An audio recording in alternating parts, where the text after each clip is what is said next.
Gente, vamos então de revoluções inglesas, né?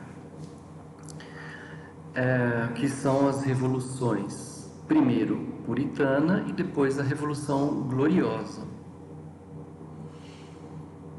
Puritana porque a burguesia protestante na Inglaterra se chamava de puritana, né? Os religiosos protestantes eram religiosos chamados puritanos.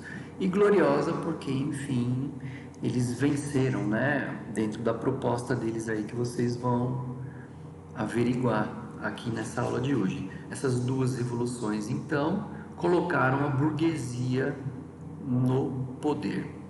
E o rei absolutista fica fadado a segundo plano. Na verdade, o absolutismo na Inglaterra acaba não virando, né, nesse sentido. Depois dessas duas revoluções inglesas, não é? Vamos só relembrar umas questões aqui. Quando a gente pensa em Idade Moderna, a gente viu que em termos de poder, quem manda é um rei absolutista. É o Estado está lá em cima, o rei manda. E a burguesia? Bom, a burguesia vai numa crescente, até chegar lá ao fim do século XVIII, até chegar ao fim da Idade Moderna. Muito bem, esse é um modelo típico do absolutismo, que vocês já entenderam, vocês já estudaram.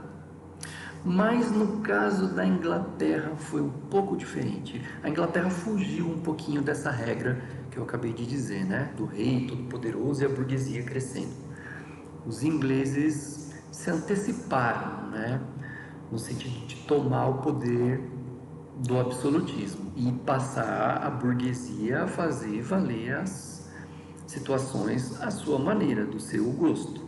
Isso aconteceu graças às revoluções inglesas, a Revolução Puritana e a Revolução Gloriosa. Vamos ver os altos e baixos, esse cabo de guerra do poder entre um lado e outro, que envolvem católicos, que envolvem protestantes, enfim, a burguesia tentando acessar o poder na Inglaterra. Vamos lá.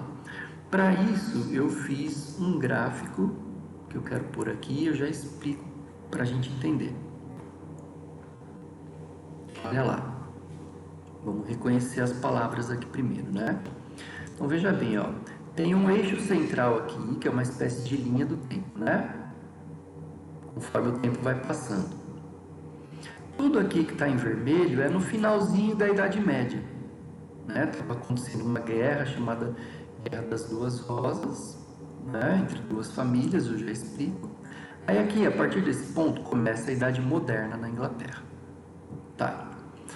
Vamos dividir isso em um bloco, 2 blocos, 3, 4, 5 blocos de informação, certo? Sendo que aqui em cima estão as revoluções, ó, Revolução Puritana e Revolução Gloriosa. Então, tá vendo esses asteriscos que eu coloquei? Então, quer dizer que durante a Revolução Puritana a situação foi ficando cada vez mais complexa, aí acalma. Aí passa o tempo, de novo, situação mais complexa, dessa vez na Revolução Gloriosa.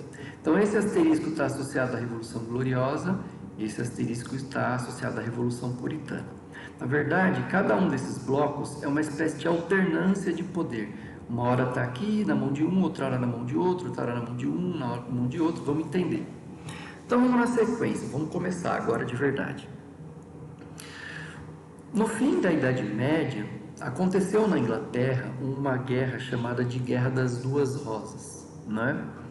Por que rosas, né? As famílias reais, de nobres, né? Elas tinham determinados brasões de família, né? Toda família tem o seu brasão. Digita lá na internet, vai lá, digita o nome da sua família, o seu sobrenome, né? E escreve do lado heráldica, com H. Vai aparecer o brasão da sua família. Pois bem, com as cores, com os animais do brasão e tal, às vezes tem um cavalo, às vezes um dragão, e aí tem um escudo e as flores tal no meio do escudo. Enfim, procura lá, é interessante. Agora, volto aqui. Na Inglaterra, no fim da Idade Média, duas famílias entraram em guerra. E nos brasões dessas famílias inglesas tinham rosas. Que famílias eram estas? As famílias dos York e dos Lancaster, os famosos rosa branca e rosa vermelha. E os dois estavam lá em conflito no final da Idade Média, porque ambos acreditavam que o poder, o trono que estava vazio, deveria ir para uma família e não para outra. E aí acontece a Guerra das Duas Rosas. A questão é que eles decidem se juntar, se unir, não é? E é aí que acaba a Idade Média e começa a Idade Moderna. Na Idade Moderna, ou seja, daqui para frente, né? Essas duas famílias formam os Tudors, a dinastia Tudor. Os grandes reis da Inglaterra são dessa dinastia, da dinastia Tudor, não é? Então, o Henrique VIII foi um rei que brigou com a Igreja Católica e fundou o cristianismo protestante na Inglaterra, de pensamento, de filosofia calvinista. Lembra, o John Calvino, ele dizia assim: olha, quando que você sabe que você é escolhido por Deus? Quando você tem sucesso econômico. Um prato cheio para a burguesia, esse tipo de filosofia, né? Então, os Tudors, a dinastia Tudor, né? O Henrique VIII, a Elizabeth, Rainha Elizabeth, né? Que é a típica rainha absolutista, toda poderosa, chamada de a Rainha Virgem, né? Não porque ela fosse virgem, mas porque ela não teve filhos, não é? Muito bem, então os Tudors, a dinastia Tudor, pela lógica calvinista, pela lógica do lucro, através do trabalho, apoiava a burguesia. Então, a burguesia protestante, que entendia que o lucro é sinônimo de que Deus te escolheu, né? Por isso que eu coloquei o símbolo do cifrão aqui nos protestantes, né? A dinastia Tudor dava apoio para a burguesia protestante. Por isso que a burguesia ficava satisfeita, não é? Só que conforme passa o tempo, a Elizabeth morre, não deixa filhos, e então muda de dinastia. Muda da dinastia Tudor, que dava apoio para a burguesia, para a dinastia Stuart. Só que os Stuarts, eles não eram protestantes, eles eram católicos. E os católicos acreditam que o lucro é um pecado, chamado usura. Então, os Stuarts, a dinastia de reis Stuarts, não dá apoio para a burguesia, e a burguesia fica insatisfeita. Na cabeça dos reis católicos, o lucro é um pecado, chamado usura. E vocês acham que a burguesia, que antes tinha apoio, agora não tem mais, vai ficar satisfeita? Não, ó, o nosso gráficozinho aqui, nossa carinha, né? Está indicando que não, aqui é a cara da burguesia, né? A burguesia está insatisfeita. Então, conforme o tempo passa, o que ela faz? Uma revolução. Ela se revolta. E no final dessa revolução puritana, quem assume o poder? Um indivíduo chamado Oliver Cromwell.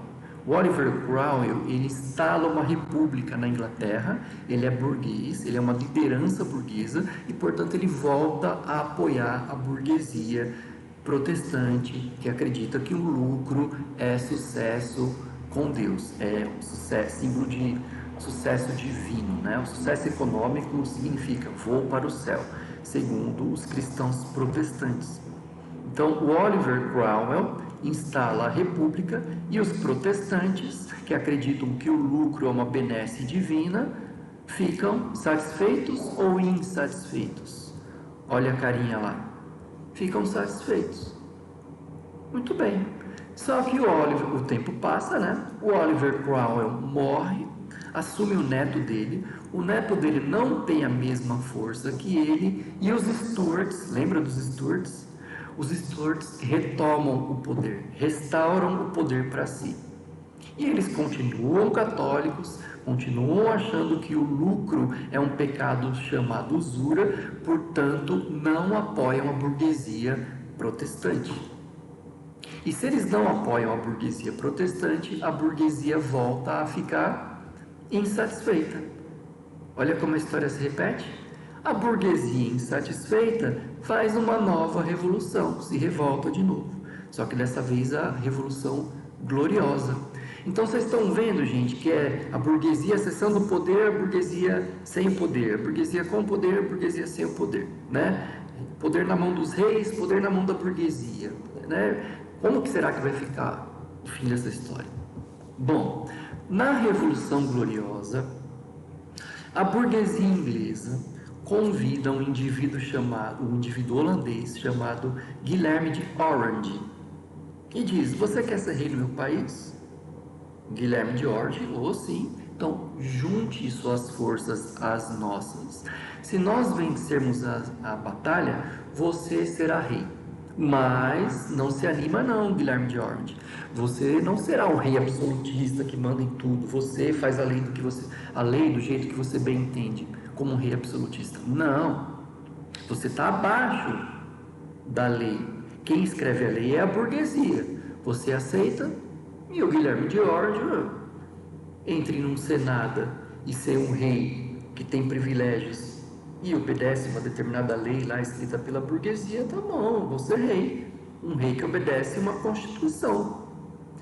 Muito bem, na Revolução Gloriosa, o Guilherme de Orange e a burguesia inglesa vencem os Stuarts, se instalam no poder. O Guilherme de Orange vira o Guilherme III, rei da Inglaterra, porém não um rei absolutista, mas um rei que obedece uma constituição, o rei que obedece uma lei, o rei que obedece aquilo que a gente chama de Carta Magna, né? A Carta Maior, que em inglês ficou conhecida como Bill of Rights, não é? A Bill of Rights, ela declarava que o rei deveria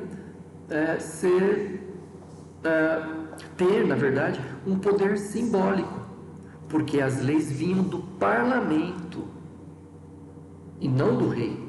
O parlamento é composto por parlamentares.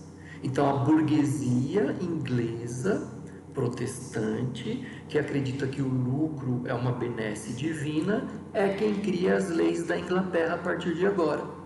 Ela que assume o poder? De certa forma, sim. O Guilherme de Orange é um rei que obedece à Constituição. Foi o combinado. E então, no final desse vai e vem, desse cabo de guerra para lá e para cá, quem é que fica no poder? A burguesia. Por isso que ela fica extremamente feliz. E é assim na Inglaterra até os dias de hoje. Se você pensa ao longo do 19, ao longo do 18, ao longo do 19, ao longo do século 20, agora no século 21, todos os reis que passaram por lá não são os reis absolutistas, são reis que seguem as ordens do parlamento. Então existe um parlamento, existe um representante, que é o primeiro-ministro, e eles pensam e repensam as leis que vão valer para a Inglaterra. Ah, mas e o rei, o senhor não manda? Figura decorativa. Foi o combinado desde a Revolução Gloriosa, desde o Guilherme de Orange. Por isso que os protestantes ficaram satisfeitos, porque afinal de contas esses protestantes são burgueses e a burguesia está no poder na Inglaterra. Ela vai 100 anos antes da França, aproximadamente, poder tomar atitudes de empreendedorismo burguês dentro da lógica do capital, do capitalismo. Vocês verão lá o capitalismo industrial e tal. A burguesia vai comandar a Inglaterra. Ela está no poder. Repara que é diferente do resto da Europa, né? Que tem um rei absolutista que comanda e a burguesia crescendo. Perceberam o detalhe, a diferença da Inglaterra, da burguesia inglesa? Muito bem. Então, gente, para a gente não se estender muito mais, Valeu, é isso aí.